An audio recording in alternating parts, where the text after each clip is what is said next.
Welcome to Kenton Teaches. Enjoy the video. Start by isolating the cause of Windows security not opening on your PC. Restart your PC and wait 30 seconds before checking Windows security again. If the problem persists, check for pending Windows 10 or Windows 11 updates and install for 5 minutes, then reboot.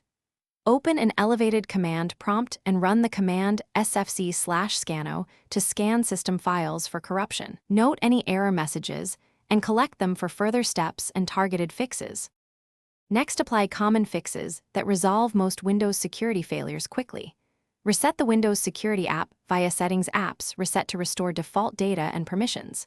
Open Task Manager and restart Windows Explorer to refresh the UI and shell components. If UI fixes fail, open an elevated command prompt and run dism/online/cleanupimage/restore health to repair the system image before reboot. After those steps, test Windows security again and note any persistent errors for advanced recovery. If common fixes do not work, proceed to advanced recovery methods carefully. Ensure the Windows Security Center service is running and set to automatic start in services. MSC, then restart the service.